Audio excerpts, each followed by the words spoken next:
that smug, self-satisfied smirk on Amelia's face. That was the final nail in the coffin. I'd seen signs before, sure, but that look? That was confirmation. The last spoonful of poison in the cocktail of betrayal she'd been serving for months. She sat there, confidently erasing message after message from her phone, her fingers moving with a decisiveness that made my stomach twist. "All cleaned up?" I asked, my tone calm, almost casual. Her head jerked up, startled. She clutched her phone like it might save her. "Just clearing some old junk mail," she said quickly, her eyes darting everywhere except toward mine.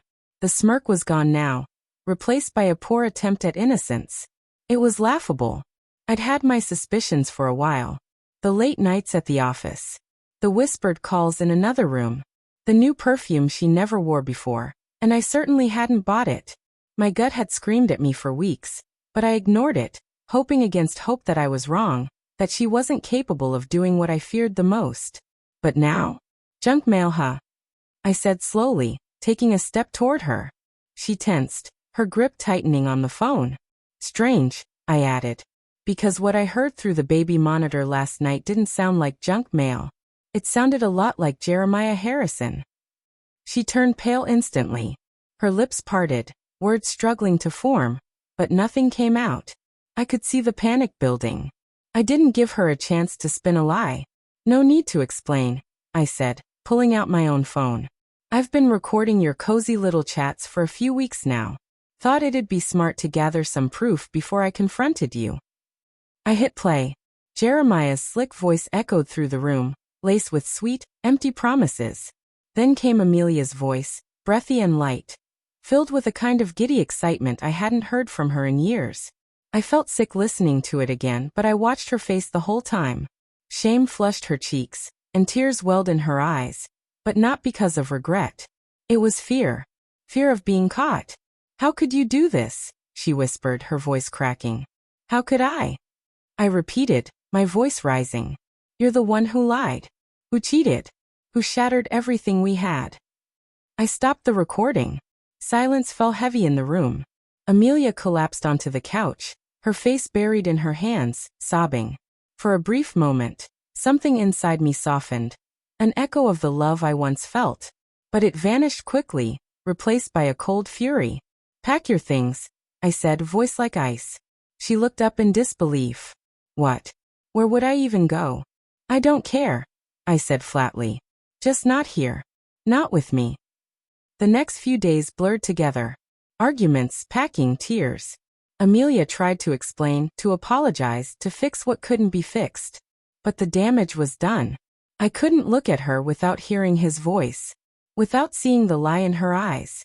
But I wasn't finished. Jeremiah wasn't going to walk away clean either. I found him easily, his online profile full of corporate fluff about ethics and leadership.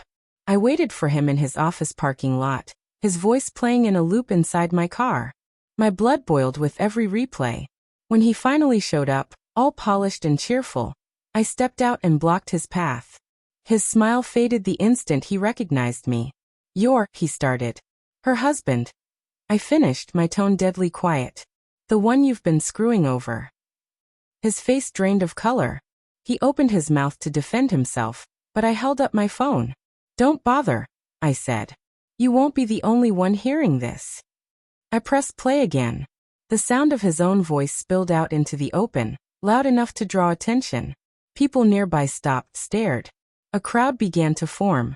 Jeremiah's expression turned to horror, as the full weight of his own words hit him in front of his peers. He lunged toward me, trying to grab the phone, but I sidestepped easily. "You can't do this," he hissed, desperate. "Oh, but I already am," I replied coldly. I turned the volume up, making sure every word was crystal clear to the gathering audience. The murmurs around us turned to whispers of disbelief. I saw it in their eyes, judgment, disgust, betrayal. His carefully curated persona was unraveling fast. I watched him shrink under the pressure, shoulders slumping, face twisted in humiliation. When the recording ended, I met his eyes. "Hope the rest of your career is as impressive as your character," I said, voice laced with venom. "What's left of it, anyway?" I turned and walked away. His co-workers' whispers followed me like applause. By the next day, I'd heard he was suspended, pending some internal review. Amelia was staying at her sister's, her future uncertain, her reputation in ruins. And me? I didn't know what came next. The pain still throbbed beneath the surface, raw and aching. But I'd found a strange sense of peace in the wreckage. I had spoken the truth. I'd made them face the consequences. I'd taken back my power. And when I drove away, I didn't once look back. Amelia's grin was gone. And that was enough.